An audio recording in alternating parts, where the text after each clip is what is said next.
cargo freighter Resilience drifted through the debris field of what had once been Zephyr Prime, its hull scarred from countless hyperspace jumps and trading Another runs dead along world. the The galaxy's council most really doesn't dangerous mess routes. around. When they declare Captain a Sarah species Chen stood at extinct, the observation 3 months deck, since the decree, her weathered hands 3 months pressed of against the silence. reinforced The official viewport as she reports watched lie. chunks of crystalline architecture Picking up tumble a faint through the energy void like signature, broken Sector dreams. 7G, bearing Another 045. dead world, It's weak, but it's muttered definitely her first artificial. officer, Marcus Webb, Salvage is joining her at the illegal, window. but the council's spotty. His And cybernetic we eye need whirred desperate. softly But it could as be he a trap. adjusted focus, Take us in. scanning Shields the up, wreckage. weapons ready. The council really doesn't mess around when they declare a species extinct. Sarah's jaw tightened. 3 months had passed since the Galactic Council's decree that the Zephyrians posed a genetic threat to universal stability. 3 months since their homeworlds had been systematically evacuated, their population relocated to processing centers that everyone knew were death camps. The official reports claimed the Zephyrians had all been peacefully relocated, but space traders like Sarah knew better. The silence from Zephyrian space told its own story. Picking up a faint energy signature, called out Yuki Tanaka from the bridge, her voice crackling through the comm system. Sector 7G, bearing 045. It's weak, but it's definitely artificial. Sarah exchanged a glance with Marcus. Salvage was technically illegal in the quarantine zones, but the Council's enforcement was spotty at best. More importantly, Sarah's crew hadn't seen a profitable run in weeks. The war between the hegemony and the free worlds had disrupted most trade routes, leaving independent operators like them scrambling for scraps. "Take us in," Sarah ordered, activating her throat comm. "But keep the shields up and weapons ready. Could be a trap." The Resilience maneuvered through the debris field with practiced ease, its pilot Chen Lu dancing the ship between twisted metal sculptures that had once been civilian vessels. The energy signature grew stronger as they approached, revealing itself to be emanating from a small structure partially embedded in a large asteroid. "That's not Zephyrian architecture," Marcus observed, his enhanced vision picking out details on the structure's surface. "Looks more like emergency construction. Temporary shelter." Sarah nodded grimly. Survivors. The implications hit the crew immediately. If there were Zephyrian survivors, they were technically fugitives under Council law. Harboring them would mean immediate execution for any ship's crew caught in the act, but abandoning them would mean condemning them to death in the void.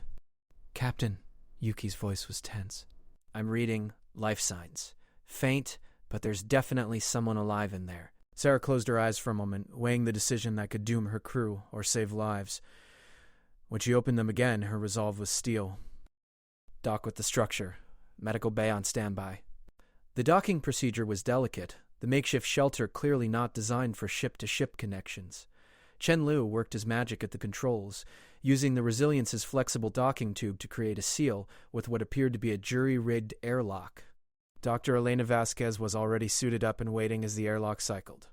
The ship's medic had served in 3 wars and seen horrors that would break most people, but even she looked tense as the inner door hissed open to reveal the structure's interior. The smell hit them first, the acrid stench of recycled air pushed far beyond its limits, mixed with the sweet scent of decay. Emergency lighting cast sickly shadows across walls made from salvaged hull plating and asteroid rock. The shelter was clearly a desperate last refuge, assembled from whatever materials the occupants could find. "Hello?" Sarah called out in Standard Galactic, her voice echoing in the confined space. "We're here to help." The response was a weak cry that sent chills down Sarah's spine. It was high-pitched, definitely distressed, and unmistakably young. Dr. Vasquez pushed past Sarah, her medical scanner already active. "This way," she said, following the scanner's readings deeper into the shelter.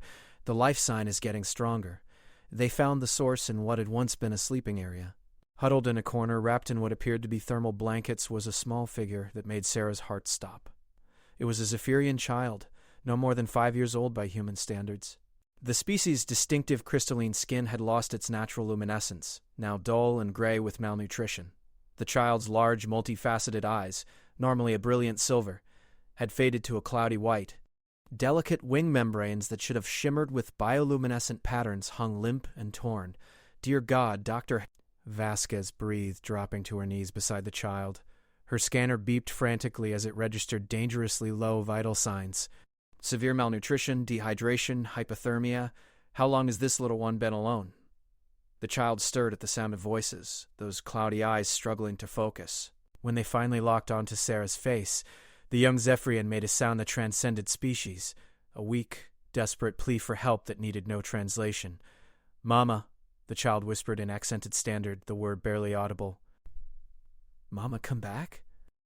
Sarah felt her heart break. Scattered around the sleeping area were the remains of 2 adult Zephyrians, their crystalline forms long since cracked and darkened in death. Judging by their positions, they had used their own bodies to shield the child during their final moments, creating a small pocket of warmth that had kept the young one alive just long enough. "The parents have been dead for weeks," Dr. Vasquez reported quietly, her professional demeanor barely masking her emotional response. "This child should have died days ago." "The only reason they're still alive is..." She paused, checking her readings again. "This is incredible. Their metabolism has slowed to almost hibernation levels.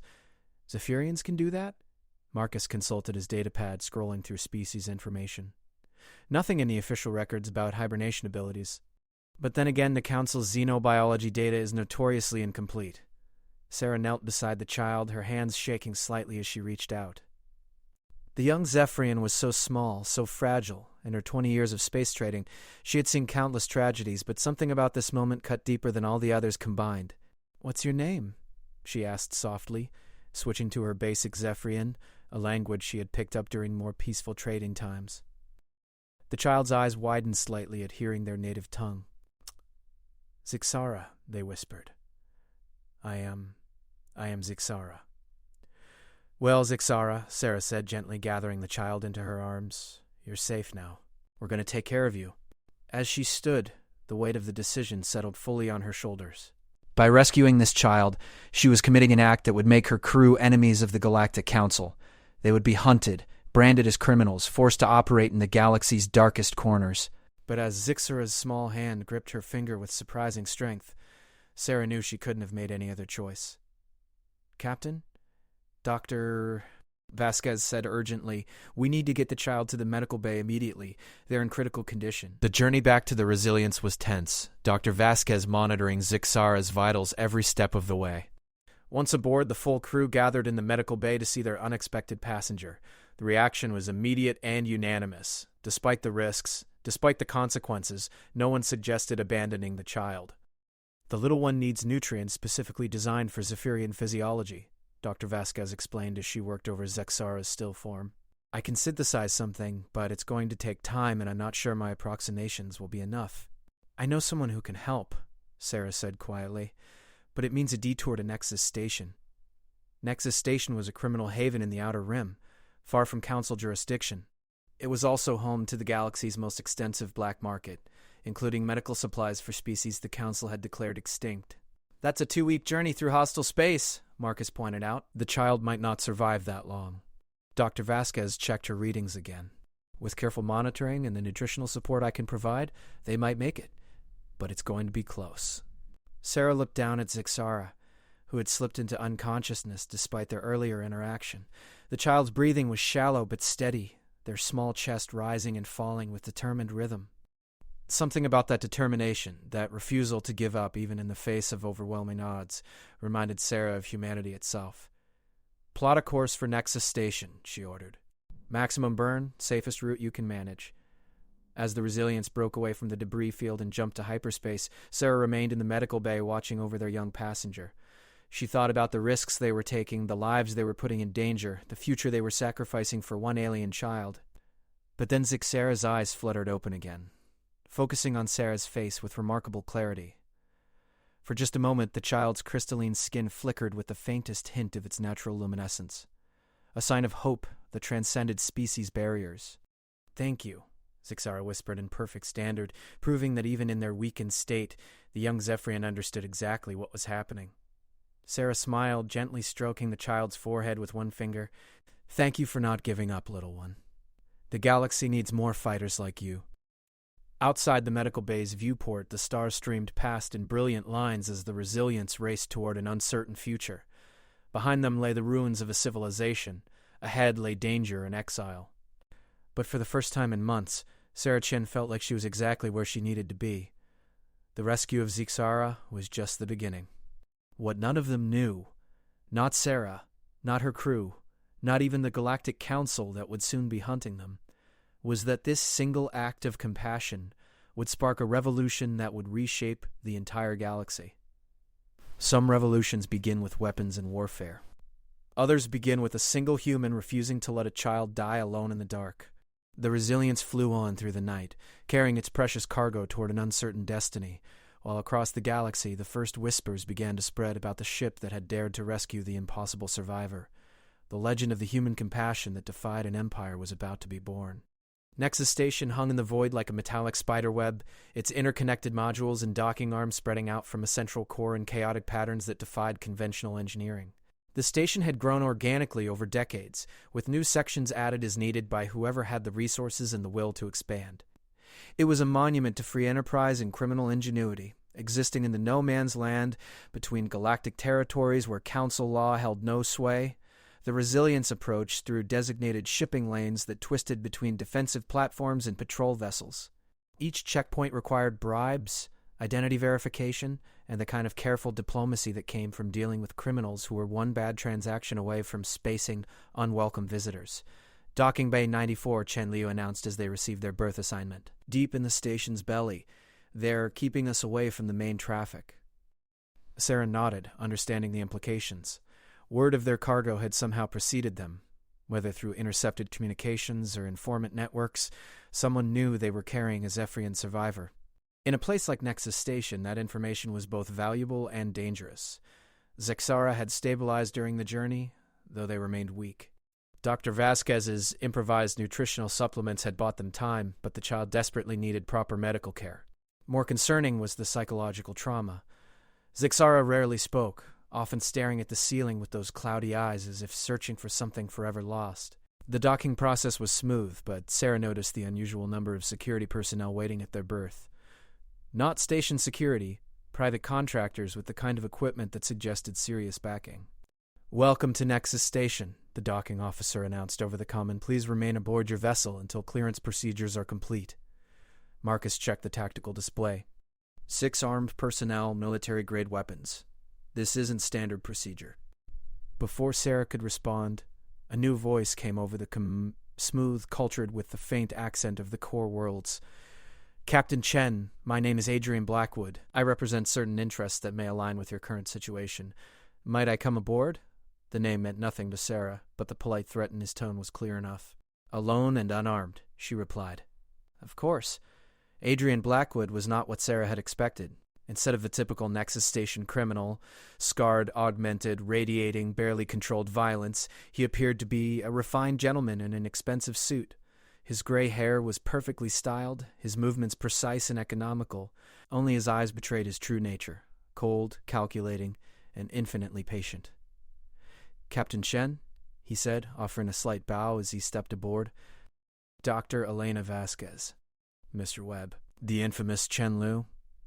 He catalogued each crew member with the casual precision of someone who had done extensive research. "And, I'm told, a very special young passenger." "What do you want?" Sarah asked bluntly. Blackwood smiled. "To make you an offer. You see, Captain, the rescue of a Zephyrian survivor has created quite a stir in certain circles. There are those who would pay handsomely for the opportunity to study such a rare specimen." The temperature in the cargo bay seemed to drop several degrees. Marcus's hand drifted toward his sidearm, but Blackwood seemed utterly unconcerned by the implied threat. "On the other hand," he continued, "there are those who believe that the young one represents something far more valuable than scientific curiosity. Hope, perhaps. Proof that the Council's genocide was incomplete." Dr. Vasquez stepped forward, her medical training overriding diplomatic caution. "The child needs immediate specialized care. If you have the medical supplies we need, name your price." The good doctor cuts to the heart of the matter. Blackwood's smile widened. "I do indeed have access to the specialized nutrients and medications required for Zephyrian physiology. I also have contacts throughout the galaxy who have been working to relocate other survivors." Sarah's attention sharpened. "Other survivors? How many?" "More than the Council believes, fewer than we hoped. Small groups, hidden communities, individuals who managed to escape the initial roundups. The network has been forming slowly, carefully. Your rescue has given us something we desperately needed, proof that humans are willing to risk everything to save us." The revelation that Blackwood was himself a survivor came as a shock. Up close, Sarah could see the telltale signs now that she knew what to look for. The slightly too perfect symmetry of his features, the way light seemed to refract differently across his skin, the subtle points to his ears that surgical modification could disguise but not entirely eliminate.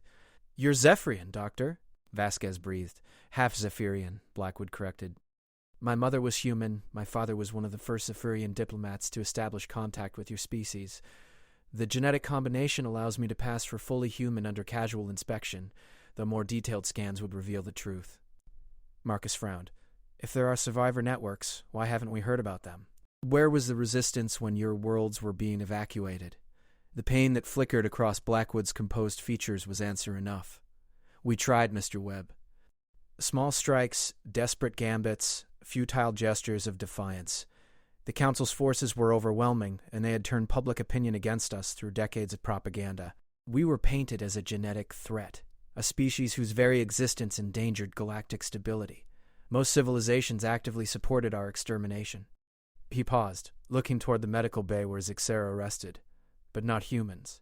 When the first reports reached human space about the Zephyrian problem, your species was the only one to officially protest the Council's actions. Your government fell short of declaring war over it, but the moral stance was clear." Sarah remembered the heated debates in human space during the crisis. The Earth Alliance had been divided, with humanitarian factions demanding intervention and pragmatists arguing that humanity couldn't afford to antagonize the larger galactic community. In the end, politics had won over principle, leading to official protests but no concrete action. Individual humans, however, Blackwood continued, have proven more reliable than their government.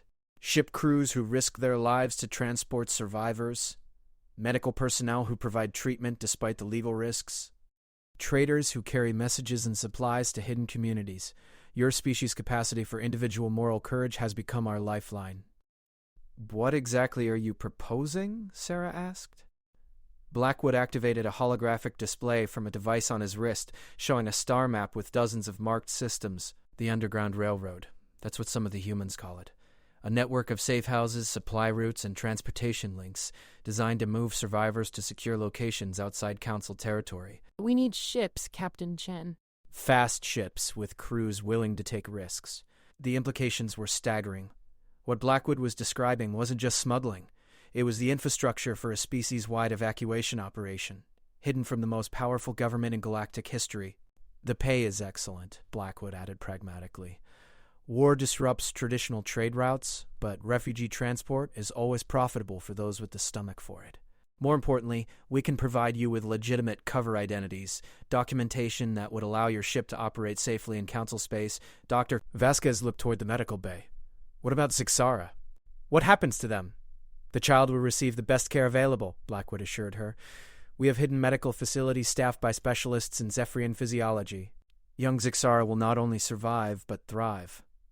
Sarah found herself torn between hope and suspicion. The offer was almost too good. Medical care for Zixara, legitimate work for her crew, and the chance to strike back at the system that had condemned an entire species. But decades in space had taught her that deals this perfect usually came with hidden costs. "What's the catch?" she asked bluntly. Blackwood's smile became genuinely appreciative. Direct as always. "The catch, Captain, is that once you're in the network, leaving becomes complicated. You'll know locations of safe houses, names of other operatives, details of evacuation routes. The Council would pay handsomely for that information." "You're saying we'd be prisoners of our own knowledge?" "I'm saying you'd be family," Blackwood corrected, "and family protects family." The discussion was interrupted by an alert from the bridge. Yuki's voice crackled over the comm. "Captain, we've got company. Council Navy destroyer just dropped out of hyperspace. They're requesting permission to board for a routine inspection." The change in the cargo bay's atmosphere was immediate. Blackwood's composed mask slipped for just a moment, revealing the fear underneath. Marcus and Shen Liu moved to tactical positions with practiced efficiency, while Dr. Vasquez headed for the medical bay where Zixara lay hidden. "How long until they're in docking range?" Sarah asked. 20 minutes, Yuki replied. "Station control is stalling, but they can't refuse a Council Navy request indefinitely." Blackwood was already moving toward the airlock. "Captain, that destroyer isn't here by coincidence. Someone leaked information about your passenger. You have two choices: surrender the child to the Council, or trust me to get you all to safety." "And if we trust you?" "Follow my people to Docking Bay 12. There's a ship waiting there that can get you out of the system before the destroyer realizes what's happened. But you have to decide now." Sarah looked around at her crew. Marcus with his cybernetic eye already calculating combat odds, Chen-Lu plotting escape vectors in his head, Dr. Vasquez emerging from the medical bay with Zixara wrapped in thermal blankets, Yuki's voice from the bridge providing steady updates on the approaching threat. These people had followed her through 3 wars, countless dangerous trading runs, and now into exile from legitimate space. They trusted her judgment completely, and she was about to ask them to risk everything one more time. "Zixara," she said softly, kneeling beside the bundled child, those cloudy eyes fixed on her face with remarkable focus. "We're going to take you somewhere safe, but it might be scary for a while." "Can you be brave for us?" The young Zephyrian nodded solemnly. "Mama said be brave when dark comes." Dark came. I was brave. You came. The simple trust in those words decided everything. Sarah stood and looked at Blackwood. "Lead the way." The journey through Nexus Station's maintenance corridors was a nightmare of tight spaces, emergency lighting, and the constant fear of discovery. Blackwood's people moved with military precision, clearly having planned multiple escape routes. They encountered 2 security checkpoints, but forged credentials and liberal bribes cleared the way. Docking Bay 12 contained a ship unlike anything Sarah had seen before, sleek, angular, and clearly built for speed rather than cargo capacity. Its hull was matte black with unusual sensor-absorbing properties, and its engine configuration suggested performance capabilities far beyond normal civilian vessels. "Modified courier ship," Blackwood explained as they hurried aboard. "Originally built for diplomatic missions, now retrofitted for covert operations. She'll get us past the destroyer's sensors and out of the system before they know we're gone." The ship launched just as the Council Navy destroyer reached the Resilience's docking bay. Sarah watched through the viewport as heavily armed Marines stormed her old ship, only to find it empty. The search would be thorough, but they would find no trace of their quarry. "Where are we going?" she asked as the ship jumped to hyperspace. "Haven," Blackwood replied. "The first truly safe world we've established for survivors. Hidden in a nebula that interferes with long-range sensors, defended by people who understand what we're fighting for." As the stars streaked past the viewport, Sarah realized there was no going back. Her old life was over. The Resilience would be impounded, her legitimate trading license revoked, her crew branded as criminals. But as she felt Zixara's small hand slip into hers, she knew they had made the right choice. The Underground Railroad had claimed them, and somehow that felt like coming home. The ship raced through hyperspace toward a hidden world, carrying its precious cargo toward a future none of them could imagine.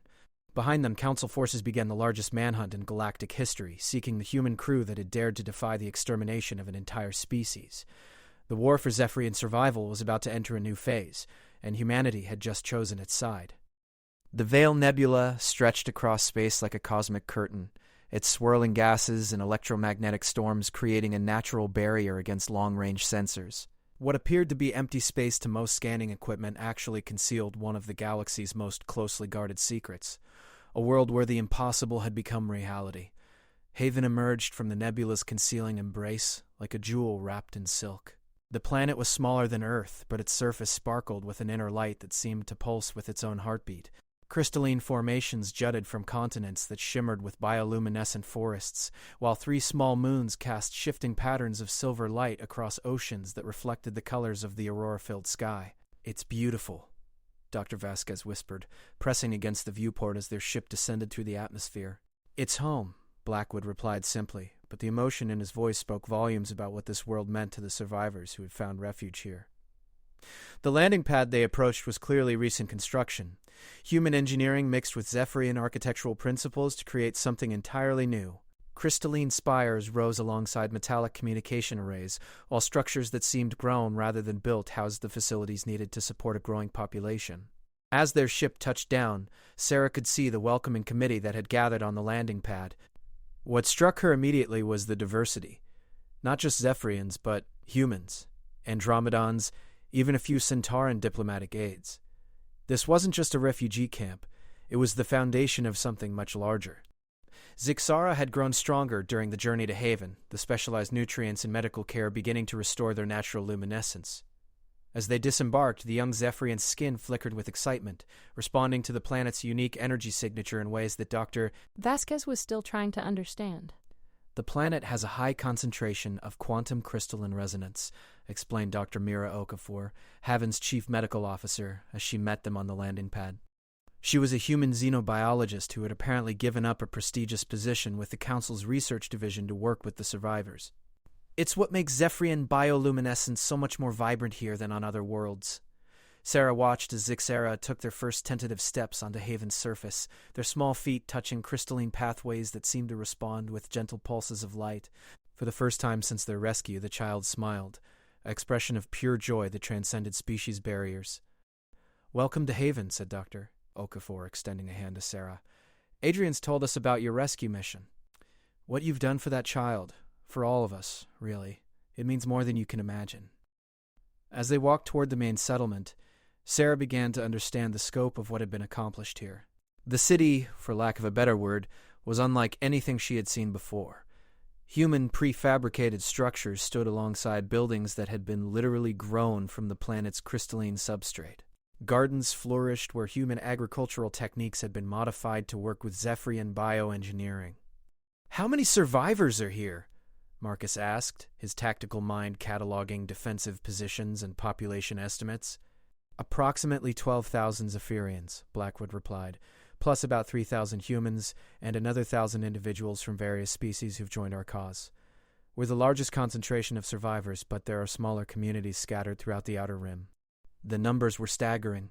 According to Council reports, the Zephyrian species had been completely relocated to processing centers, with the clear implication that none had survived. Existence of this many survivors represented either the most successful cover-up in galactic history or the most systematic deception ever perpetrated by a galactic government.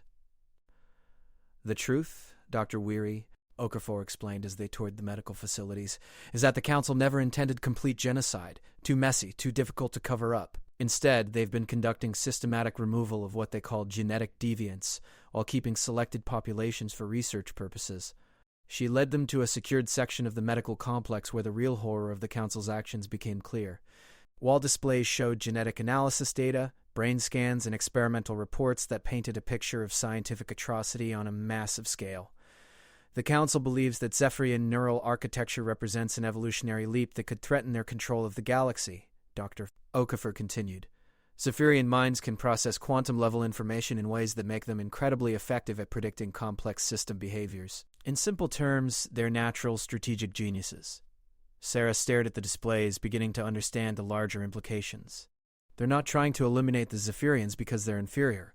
They're trying to eliminate them because they're superior. A small population of Zephyrians, properly controlled and monitored, could serve as strategic advisors for Council operations. But a free Zephyrian civilization would represent an existential threat to Council hegemony. The revelation recontextualized everything Sarah thought she knew about the conflict. This wasn't ethnic cleansing driven by prejudice. It was calculated subjugation designed to turn an entire species into unwilling tools of oppression. "What about the children?" Dr. Vasquez asked, her medical instincts focusing on the most vulnerable. "How are they adapting?" Okafor's expression brightened. "Better than we hoped. Zephyrian children are remarkably resilient, and Haven's environment seems to accelerate their natural healing processes.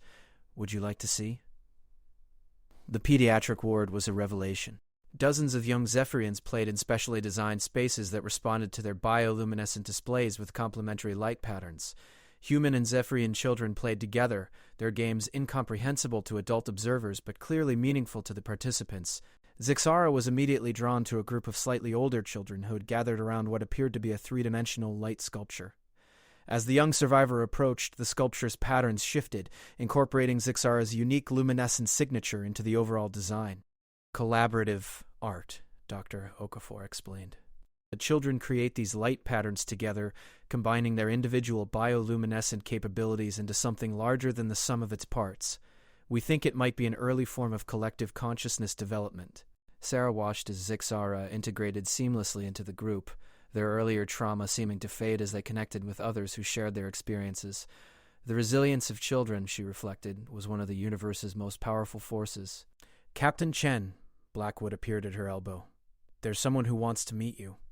He led her to a chamber in the heart of the settlement that seemed to exist at the intersection of architecture and art. The walls were living crystal, pulsing with soft light that responded to the presence of visitors. At the chamber's center sat a figure that took Sarah's breath away. The Elder was ancient even by Zephyrian standards, their crystalline skin bearing the complex light patterns that came only with centuries of accumulated wisdom.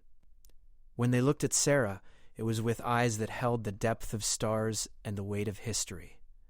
"Captain Sarah Chen," the Elder said in perfect standard, their voice carrying harmonics that seemed to resonate in Sarah's bones. "The human who would not let a child die alone." "Your Eminence," Sarah replied, unsure of proper protocol. "Please sit. We have much to discuss." As Sarah settled onto a crystalline chair that somehow molded itself perfectly to her form, the Elder continued. "Your rescue of young Zixara has created ripples throughout the galaxy. The Underground Railroad operates in secret, but word spreads when humans risk everything to save one of us." The Elder gestured, and the chamber walls came alive with a holographic display showing star maps, communication networks, and movement patterns spanning half the galaxy. 15 more rescue operations have been launched in the past month, all inspired by your example. 7 have succeeded.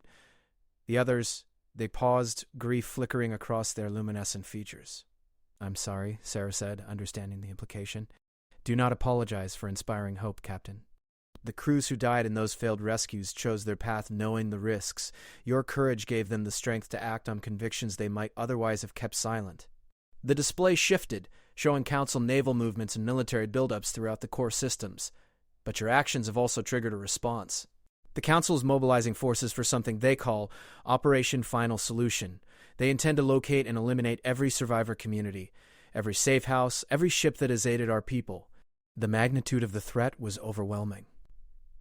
Thousands of lives hung in the balance, an entire species teetering on the edge of complete extinction, and somehow Sarah's simple act of compassion had become the catalyst for a war that could reshape the galaxy. "What do you need from us?" she asked. The Elder's luminescence intensified, their ancient features displaying something that might have been hope. "Your species has a concept that translates roughly as righteous fury, anger directed not at persons but at injustice itself. We need that fury, Captain Chen. We need humans to remember that some things are worth fighting for, regardless of the cost." "You're asking us to start a war?" "No," the Elder corrected. "The war began when the Council decided that an entire species should cease to exist. We're asking you to help us finish it." Over the following days, Sarah and her crew were integrated into Haven's operations. Marcus worked with human military advisors to plan defensive strategies. Chen Lu consulted with ship designers on vessels that could outrun Council interceptors. Yuki analyzed communication intercepts to track Council movements. Dr. Vasquez collaborated with xenobiologists to understand the full scope of Zephyrian capabilities. The picture that emerged was both inspiring and terrifying. The survivor network was more extensive than anyone had imagined, with hidden communities throughout the galaxy connected by a communication system that used quantum crystalline resonance to transmit messages instantaneously across vast distances. But the Council's retaliation was equally massive, with entire fleets being redeployed to hunt down and eliminate what they saw as a growing threat to galactic stability. "The mathematics are stark," reported Dr. Kenji Nakamura, Haven's strategic coordinator and a former Council Navy analyst who had defected after learning about the extermination program. "The Council has overwhelming military superiority. In a direct confrontation, we would lose within weeks." "Then we don't fight directly," Sarah suggested. "Guerrilla warfare, hit-and-run attacks, sabotage operations make it too expensive for them to continue." "Asymmetric warfare requires popular support," Dr. Nakamura replied. "The problem is that most galactic civilizations either actively support the Council's actions or are too afraid to oppose them. We're not just fighting a military force, we're fighting an entire political system." The solution, when it came, was both elegant and audacious. It emerged during a planning session that included representatives from every survivor community, transmitted through the quantum crystalline communication network that connected Haven to the far reaches of the galaxy. "We make them heroes," suggested Dr. Samara Okafor, Dr. Mira's sister and a specialist in galactic media manipulation. "Human heroes who risk everything to save innocent children. We turn Captain Chen's rescue of Zixara into a symbol that inspires others to action." The plan was ambitious beyond anything Sarah had imagined. Using the Survivor Network's communication capabilities, they would launch a coordinated information campaign designed to shift public opinion throughout the galaxy. The story of the human captain who defied an empire to save one alien child would become the spark that ignited a broader resistance movement. "It's not about military victory," Dr. Samara explained. It's about moral victory. We make the Council's actions so publicly indefensible that their own citizens begin to question the legitimacy of their government. Sarah looked around the planning chamber at the faces, human, Zephyrian, and others, united in desperate hope. And if it doesn't work, then we die free, Blackwood said simply. Which is better than living as slaves. As the meeting dispersed and the various participants returned to their preparations, Sarah found herself alone with Zixazara, who had become her constant companion during their time on Haven. The child's recovery had been remarkable, their natural luminescence now strong enough to provide reading light during the evening hours. "Are you frightened?" Zixar asked in their musical voice, those large eyes reflecting the wisdom of someone far older than their years. Sarah considered lying, then decided the child deserved honesty. "Terrified. We're about to challenge the most powerful government in galactic history, and I'm not sure we can win." Zixara nodded solemnly. Mama was frightened when the dark came, but she said fear was just love wearing a different mask. You fear because you love. That makes you strong. Looking into those ancient eyes in a child's face, Sarah understood something that had been eluding her. This wasn't just about saving one species or defeating one enemy. It was about the kind of galaxy they wanted to live in, one where compassion triumphed over calculation, where individual conscience mattered more than governmental decree, where the powerful were held accountable by the powerless. The war for the soul of galactic civilization was about to begin, and somehow, Sarah Chen, a simple cargo hauler who had refused to let a child die alone, had become one of its most important leaders. Tomorrow, they would launch the first phase of their impossible campaign. Tonight, she sat with a child who represented hope itself, watching the aurora lights dance across Haven's crystal spires, and tried to believe that love could indeed conquer the darkness that had fallen across the stars. The transmission began at exactly 0000 Standard Galactic Time, broadcasting simultaneously across 17,000 communication networks spanning the entire galaxy. It started simply. The image of a small alien child, clearly malnourished and dying, found alone in the wreckage of a destroyed world. Then came the human face. Captain Sarah Chen, weathered by years of space travel, her expression carrying the kind of determination that transcended species barriers. Her voice was calm, measured, and utterly uncompromising as she spoke directly to the camera. "My name is Sarah Chen, captain of the independent freighter Resilience. 3 months ago, my crew and I discovered something that changed our understanding of justice, compassion, and what it means to be human in this galaxy." The image shifted to show Zixar as they had been found, wrapped in thermal blankets, barely alive, surrounded by the remains of their parents.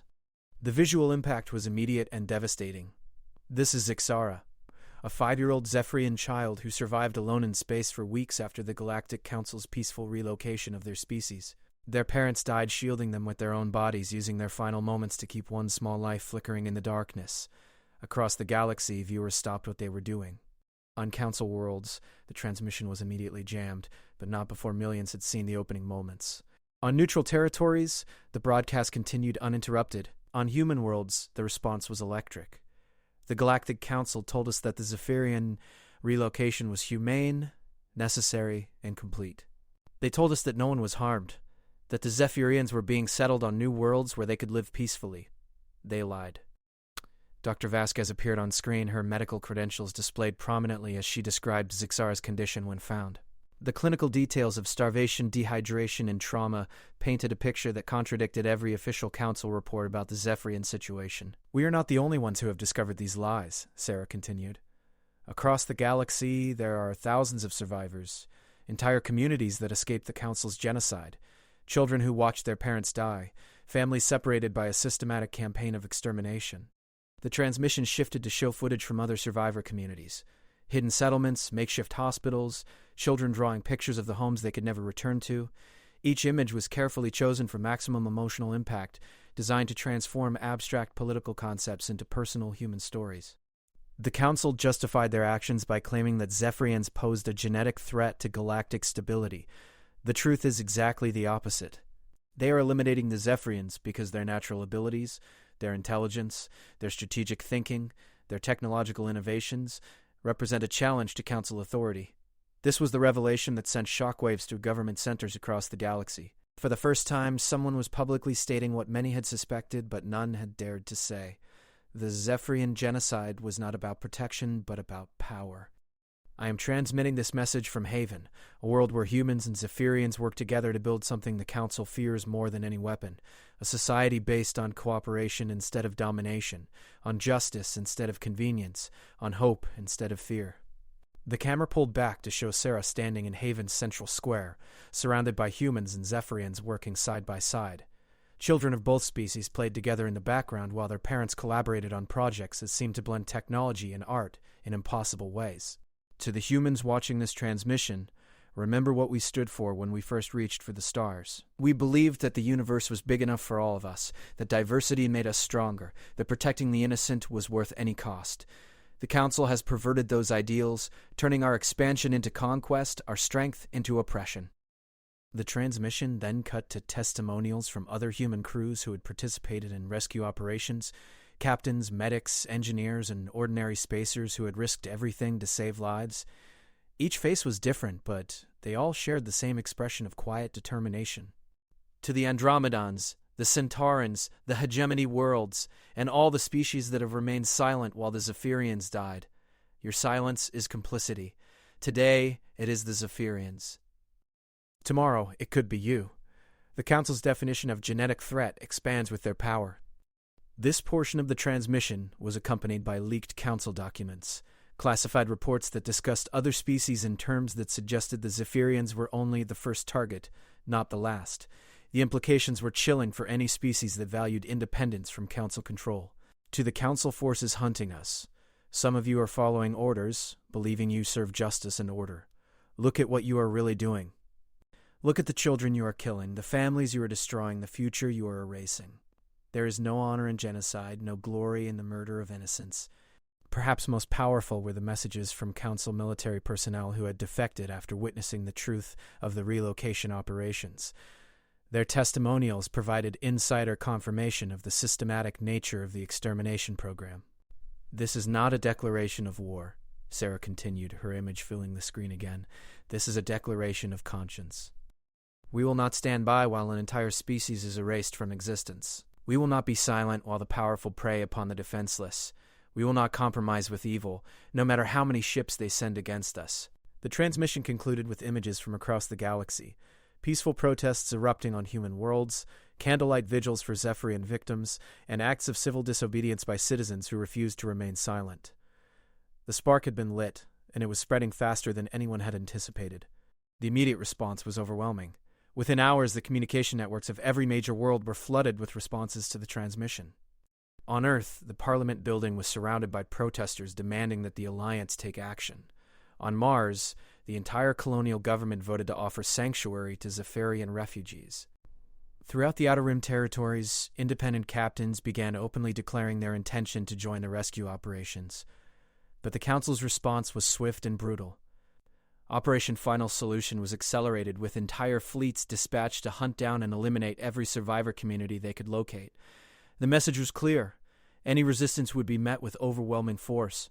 Dr. Nakamura, during an emergency briefing at Haven. 300 warships total, including some of the Council's most advanced vessels. They're not just trying to eliminate us. They're making an example for anyone else who might consider resistance. Admiral Teresa Rodriguez, the former Earth Alliance naval officer who had become Haven's military coordinator, studied the tactical displays with grim professionalism. We have perhaps 50 ships capable of combat operations, most of them civilian vessels with improvised weaponry. In a direct confrontation, we'd last maybe 6 hours.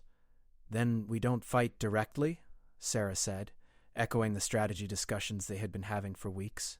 We make them chase shadows while we evacuate as many people as possible. The next phase of the plan was already in motion.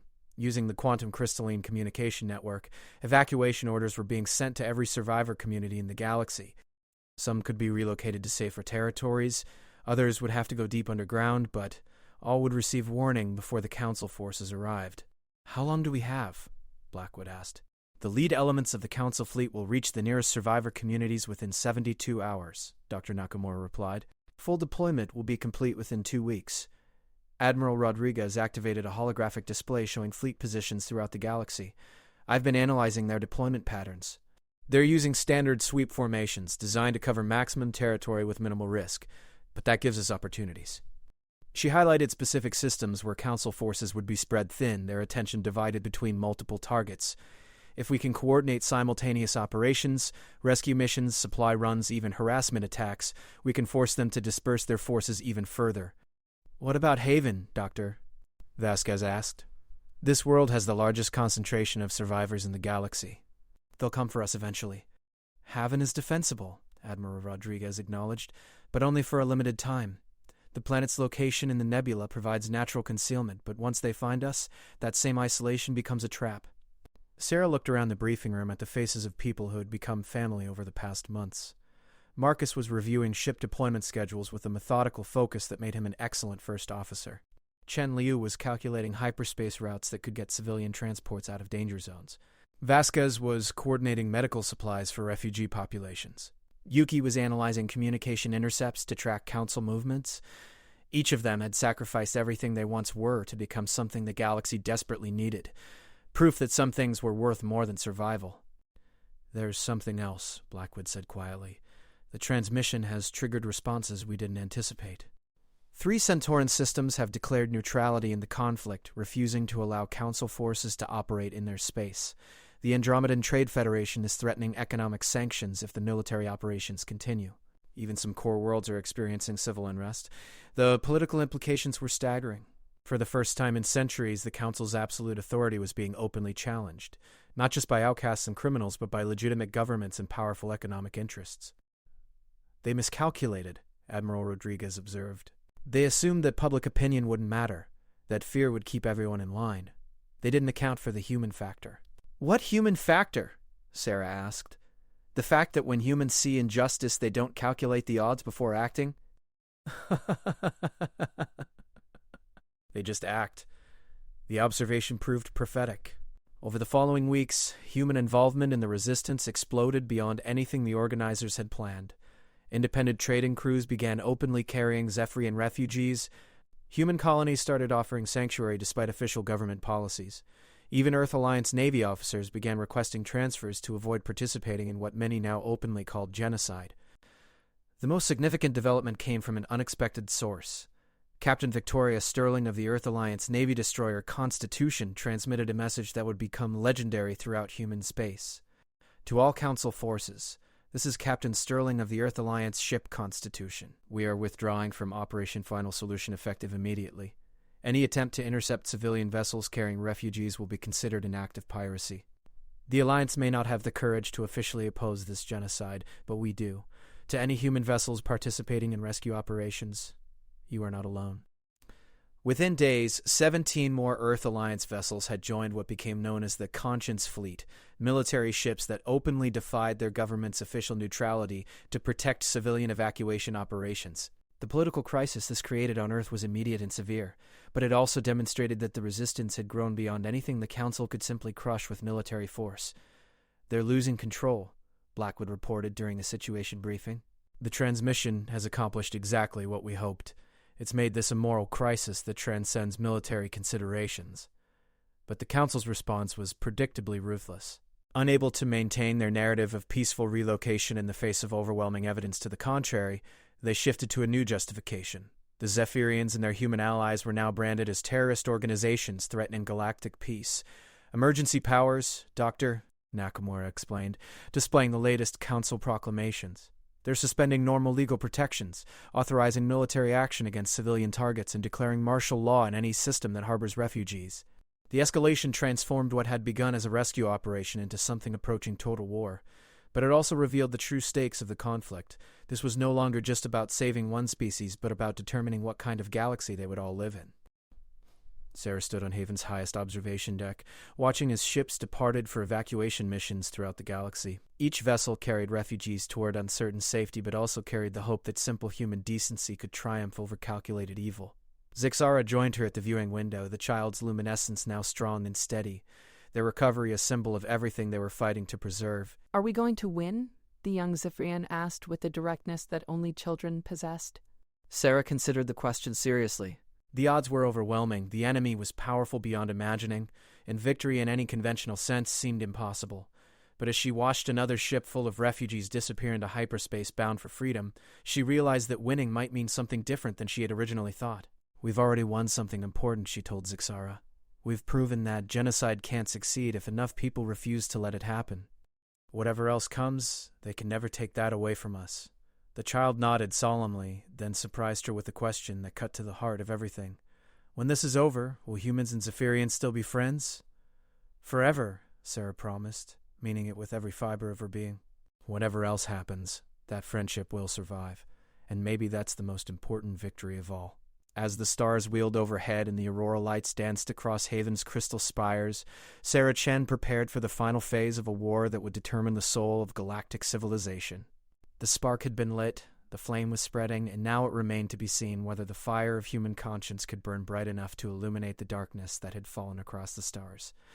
2 years after the first transmission, the galaxy had become a fundamentally different place. What had begun as a desperate rescue mission had evolved into a full-scale revolution that challenged not just council policies, but the basic assumptions about power, justice, and civilization itself. Captain Sarah Chen stood on the bridge of the New Hope, the flagship of what historians would later call the Liberation Fleet. The ship was a marvel of hybrid engineering. Human structural design enhanced by Zephyrian quantum crystalline technology, creating vessels that were faster, stronger, and more efficient than anything either species could have built alone. "Hyperspace transition in 30 seconds, announced Commander Lisa Park, the former Earth Alliance officer who had become Sarah's new first officer after Marcus had been killed during the evacuation of Kepler Station. "All ships report ready for the final assault." Through the forward viewport, Sarah could see the assembled fleet, over 300 vessels representing every species in the galaxy that had joined the resistance. Human destroyers flew alongside Andromedan merchant cruisers retrofitted for combat. Centauran diplomatic ships had been converted into hospital vessels. Even a few Council Navy ships flew with them, their crews having finally chosen conscience over orders. But the most remarkable ships in the fleet were the ones that hadn't existed 2 years earlier. Vessels built in hidden shipyards using revolutionary new technologies that emerged when human ingenuity combined with Zephyrian innovation. The hybrid drives could outrun anything the Council possessed, while the biocrystalline armor could withstand weapons that would destroy conventional hulls. Status report from the ground teams, called out Lieutenant Yuki Tanaka from the communications station. She had refused promotion beyond lieutenant, claiming that her real job was making sure everyone could talk to everyone else, regardless of what military protocol said about rank structure. "Liberation forces have secured the primary detention facilities," she continued. "Estimated 200,000 survivors ready for immediate evacuation. Medical teams report severe malnutrition and evidence of systematic abuse, but most are stable enough for transport. The target was Council Prime, the capital world of the Galactic Council itself. For 2 years, it had been the symbol of absolute authority, the place where the decisions were made that determined the fate of entire species. Today, it was about to fall to a fleet commanded by a cargo hauler who had refused to let one child die alone." "Dr. Vasquez, how is our special passenger handling the transition?" Sarah asked. Dr. Elena Vasquez looked up from her medical station where she had been monitoring not just the crew but their most important passenger. "Zixara is showing remarkable stability. The quantum crystalline resonance between them and the ship's systems is unlike anything I've ever recorded." Zixara, now 7 years old and serving as the fleet's unofficial ambassador, had grown into something that transcended simple childhood. The young Zephyrians' abilities had developed far beyond normal parameters, influenced by their unique experiences and the bond they had formed with human technology. They could interface directly with ship systems, coordinate complex operations across multiple vessels, and somehow serve as a living symbol of what cooperation between species could achieve. "Message from Admiral Rodriguez," Lieutenant Tanaka reported. "The diversionary attacks have drawn most of the Council Defense Fleet away from the capital. We have a narrow window before reinforcements arrive."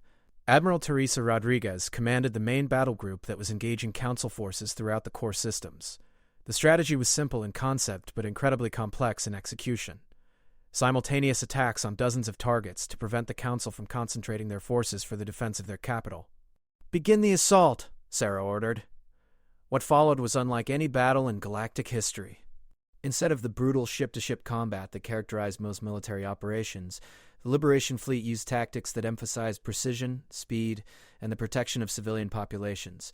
Human ships created corridors of safety, while Zephyrian vessels used their unique abilities to disable rather than destroy Council defenses.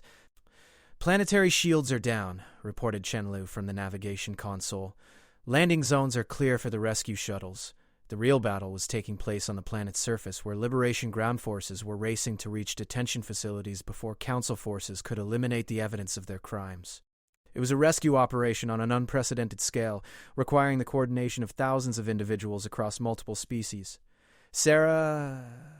Zixara's voice came through the ship's communication system, their unique neural interface allowing them to speak directly through the quantum crystalline network. I can sense them. All of them. They're afraid, but they're also hopeful. They know we're coming. The young Zephyrian had developed abilities that defied every known law of physics, but Dr. Vasquez's research suggested it wasn't really supernatural. It was simply the natural evolution of a species that had learned to interface directly with quantum-level reality. The trauma of near extinction had somehow accelerated development that might have taken centuries under normal circumstances. Council fleet elements dropping out of hyperspace, Lieutenant Tanaka announced, bearing 127 Mark 40. 3 dreadnoughts and escort vessels. Sarah felt her heart rate spike. The Council's most powerful warships were massive, heavily armed vessels designed to enforce galactic law through overwhelming firepower. Each one could theoretically destroy her entire fleet if they achieved optimal firing positions. All ships, evasive maneuvers, she ordered, continue the evacuation operations. We're not leaving without our people. What happened next would be debated by military historians for decades. Instead of engaging the Liberation fleet directly, the Council dreadnoughts targeted the planet's surface, preparing to eliminate the detention facilities and everyone in them rather than allow the evidence of their crimes to be exposed. They're going to kill everyone, Dr. Vasquez breathed, horror evident in her voice. No, they're not, Zixara said with quiet certainty. The young Zephyrian closed their eyes, and suddenly every hybrid ship in the fleet began to glow with the same bioluminescent patterns that flickered across their skin. The effect was beautiful and terrifying. 300 vessels suddenly blazing with coordinated light that pulsed in perfect synchronization. What's happening? Commander Park asked. Network activation, Dr. Vasquez explained, reading her instruments with amazement. Zixara is using the quantum crystalline systems to create a fleet-wide neural interface. Every ship is now functioning as part of a single coordinated organism. The tactical implications were immediate and devastating for the Council forces. The Liberation fleet moved with impossible precision, each ship anticipating the actions of every other vessel. They flowed around the Council dreadnoughts like water around rocks, always staying just outside optimal firing solutions while delivering pinpoint strikes against weapon systems and shield generators. But more importantly, the evacuation operations accelerated beyond anything that should have been possible. Rescue shuttles began moving in perfect coordination, evacuating thousands of prisoners per minute, while ground forces provided cover with military precision that seemed almost supernatural. This is impossible, one of the Council commanders transmitted on an open channel. No organic neural network should be able to coordinate this many variables simultaneously. You're right, Sarah replied, opening her own transmission. No single organic neural network could do this. But we're not a single network. We're a cooperation of networks. Human determination, Zephyrian innovation, and the combined will of every species that refuses to accept your version of order. The battle for Council Prime lasted 18 hours. When it ended, over 400,000 Zephyrian survivors had been evacuated from detention facilities across the planet, along with evidence that proved the scope of the Council's crimes beyond any possibility of denial. The political implications were immediate and catastrophic for the Council faced. With undeniable proof of genocide, their legitimacy collapsed almost overnight. But the most significant victory was not military or political. It was the proof that different species could work together in ways that transcended the simple sum of their individual capabilities. The quantum neural network that Zixara had created during the battle became the foundation for a new form of interspecies cooperation that would reshape galactic civilization. Status report, Sarah requested as the fleet prepared to depart Council Prime. All survivor transports have cleared the system, Commander Park reported. Casualty reports are coming in from the ground teams, remarkably light considering the scope of the operation. The Council Defense Fleet is retreating toward the core systems, Lieutenant Tanaka added. Admiral Rodriguez reports similar success at the secondary targets. The diversionary attacks achieved all primary objectives. Sarah nodded, but her attention was focused on Zixara, who remained connected to the ship's quantum crystalline systems. The child's eyes were open now, but they held a depth that belonged to someone much older. "How are you feeling?" she asked gently. "Different," Zixara replied with characteristic honesty. "Connected to everything and everyone. I can sense the rescued survivors, feel their relief and joy. I can sense our ships, know their condition and crew status. I can even sense you, your determination, your love for all of us, your fear of what comes next. The implications were staggering. If Zixara's abilities represented the future of Zephyrian development, then the species was evolving beyond anything the galaxy had previously imagined. The Council's attempt to control them had been doomed from the beginning. You cannot enslave a species that can interface directly with the fundamental structure of reality itself. What happens now? Vasquez asked, voicing the question they were all thinking. Now we build something new, Sarah replied. The Council's authority has been broken. Their crimes have been exposed. The old order is collapsing, but that means we have the opportunity to create a better one. The journey back to Haven took 3 weeks, but it wasn't really a retreat. It was a victory procession. At every system they passed through, local populations celebrated the Liberation Fleet's success. Governments that had remained neutral during the conflict began openly declaring their support for the resistance. Even some core worlds began experiencing internal revolutions as their populations demanded new leadership. Haven itself had been transformed during their absence. The original settlement had grown into a genuine city, with new districts designed specifically for the massive influx of rescued survivors. Human and Zephyrian architecture had merged into something entirely new, organic, crystalline structures that seemed to grow from the planet itself while incorporating the most advanced technology either species possessed. "Welcome home," Blackwood said as the landing party disembarked from their shuttle. The former diplomat had been elected as Haven's first civilian governor, presiding over a government that blended human democratic principles with Zephyrian collective decision-making processes. "How many?" Sarah asked, referring to the survivors they had rescued. "Over 2 million, spread across 17 different worlds," Blackwood replied. "We've had to establish new colonies throughout the Outer Rim, but the demand for sanctuary locations is actually exceeding our ability to provide them. The success created new challenges. Managing refugee populations on this scale required resources and organization beyond anything they had previously attempted. But it also demonstrated that the resistance had grown beyond a simple military operation into the foundation of a new kind of galactic civilization." "The Council has requested negotiations," Blackwood continued as they walked through the transformed city. 3 core world governments have officially recognized our legitimacy as representatives of the Zephyrian people. The Andromedan Trade Federation is offering formal alliance. Even some Earth Alliance officials are quietly suggesting that humanity should officially switch sides. Sarah nodded, but her attention was captured by something else entirely. Throughout the city, she could see children, human and Zephyrian, playing together in ways that defied every assumption about species interaction. They seemed to communicate without words, coordinate their activities through some form of shared understanding that their parents couldn't quite comprehend. "The next generation," Zixara observed, following her gaze, "they don't see species barriers the way we do. For them, cooperation isn't an achievement, it's natural." Over the following months, the political situation continued to evolve at a pace that surprised even the most optimistic observers. The Council government collapsed entirely when their own military commanders refused to continue enforcing policies they recognized as criminal. New governments emerged throughout the core systems, most of them explicitly committed to principles of interspecies cooperation and individual rights. The formal end of the conflict came almost anticlimactically. A treaty signed aboard Haven Station, the orbital facility that had been constructed to manage the growing interstellar cooperation network. The document established new principles for galactic governance, created legal protections for species rights, and formally recognized the sovereignty of the new cooperative governments.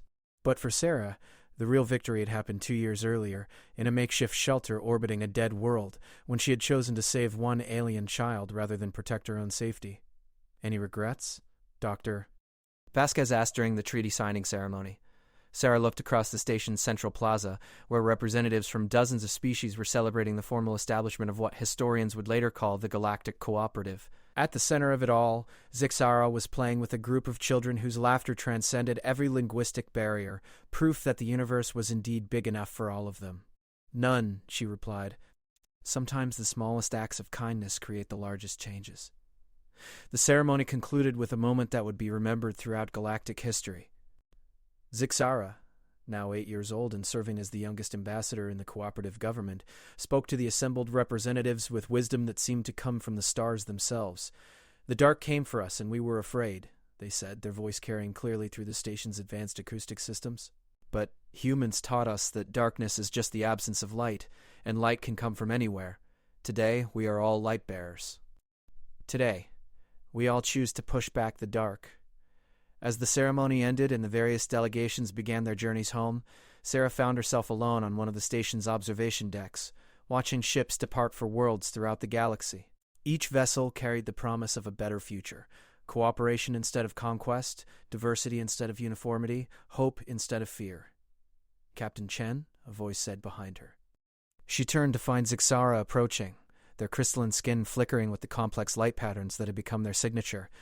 But now those patterns seemed to extend beyond their physical form, creating halos of light that danced in the air around them. "Thank you," the young Zephyrian said simply. "For what?"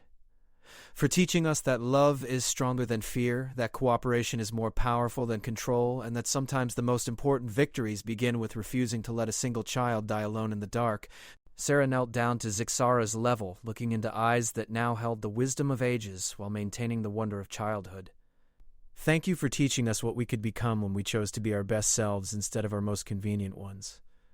As the two of them stood together on the observation deck, watching the stars wheel overhead in patterns that now represented cooperation rather than conflict, Sarah realized that her cargo hauling days were truly over. But the career that had begun with desperate refugee runs had evolved into something she had never imagined: architect of a new kind of galactic civilization, one built on the foundation of a simple truth that had taken root in the ruins of old certainties. The universe was indeed big enough for all of them, and sometimes proving that truth was worth any sacrifice, any risk, any cost. The fire of human compassion had burned bright enough to illuminate the darkness, and in that light a new dawn was breaking across the stars. The child who had been left to die alone had become the symbol of hope reborn, and the cargo hauler who had refused to leave them behind had become the captain of humanity's greatest voyage, the journey toward a future where no one would ever again have to face the dark alone. The galaxy had been transformed by the simple act of one human choosing love over fear, and that transformation would echo through the centuries to come, a reminder that the most powerful force in the universe was not technology or weapons or political systems, but the unbreakable determination of ordinary people to protect the innocent and defend the helpless. In the end, that was what made humanity truly exceptional. Not their ships or their courage or their innovations, but their absolute refusal to calculate the cost of doing what was right. The stars shone down on a galaxy where that refusal had finally triumphed, and where children of every species could play together under lights that promised them a future limited only by their capacity to dream.